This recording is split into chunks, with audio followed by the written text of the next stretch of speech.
नमस्कार। मीराने सत्यासाठी म्हणजेच घरातल्या सगळ्यांसाठी नाश्ता म्हणून गरमागरम पराठे केलेले असतात।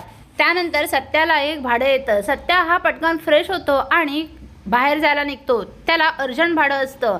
तेव्हा मीरा म्हणते, काय हो तुम्ही हे कुणीकडे चाललात? असं काही न खाता घराबाहेर पडायचं नसतं, पहिले खाऊन घ्या बघू। तेव्हा सत्या म्हणतो, नाही धूमकेतू, मला भाडं आलं आहे, अर्जंट जावं लागेल, तिकडे वाट बघतोय। तेव्हा मीरा म्हणते, नाही नाही, असं मी तुम्हाला उपाशी पाठवणारच नाही। त्यानंतर सुधाकर म्हणतो की अरे सत्या, ती एवढी आग्रह करते तर खा ना थोडंसं। त्यानंतर सत्या म्हणतो, अरे नाही रे बाप, मला नाही जमणार। धूमकेतू, तुला पाहिजे ना, तू खाऊन घे ना, तू नको उपाशी राहूस। तेव्हा मीरा म्हणते, असं कसं, माझा नवरा उपाशी राहिला तर माझ्या घशाखाली घास जाणार आहे का? नाही, तुम्ही सुद्धा खाऊन घ्या, चला बघू पटकन, असं मी तुमचं काहीच ऐकणार नाही। मीरा सत्याचा हात पकडते आणि त्याला ओढत ओढत डायनिंग टेबल जवळ घेऊन जाते। हे सगळं निरूपा बघतच राहते आणि तिचा धक्काच बसतो। ती मनात म्हणते, काय चाललंय काय, ही फुलवाली त्या पनवतीवर हक्क गाजवते। त्यानंतर मीरा ही स्वतःच्या हाताने सत्याला गरमागरम पराठे भरवत असते। ते बघून तर अजून निरूपाचा जळफळाट होत असतो। सुधाकर मात्र प्रेमाने दोघांकडे बघत असतो। सत्या हा आनंदाने मीराकडे बघत खात असतो। नंतर त्याला कळतं की आपण धूमकेतूच्या हातून बापासमोर खातोय। मग तो बापाकडे बघतो।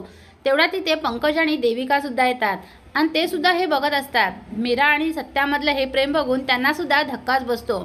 तेव्हा पंकज काही बोलणार तेवढा सत्या म्हणतो, ए फुसक्या, पराठे बघ किती छान झाले आहेत, तुझं जे काही ज्यूस वगैरे घेतोस ना ते सोड आणि हे मस्त गरमागरम पराठे खाऊन घे।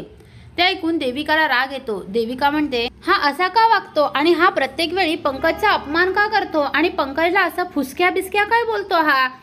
तेव्हा पंकज काही बोलणार तेवढ्यात निरूपा पंकजला म्हणते, पंकज, या पनवतीला तू काही बोलू नकोस, त्याला काय एकदा कळलं ना आपण घरावर एवढं कर्ज काढलं आहे तर पूर्ण आपली वाट लागेल।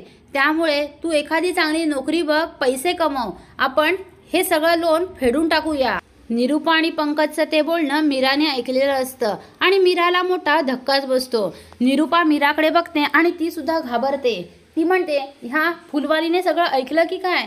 आधीच हिचं काय चाललंय सकाळपासून तेच कळत नाहीये। आता मीराने तर सगळं ऐकलेलं आहे, तर मीरा सत्याला सांगेल का? ते पाहणे कमालीचे ठरणार आहे। असेच मालिकांचे नवनवीन अपडेट पाहण्यासाठी व्हिडिओला लाईक आणि चॅनलला सबस्क्राईब करायला विसरू नका। थँक्यू।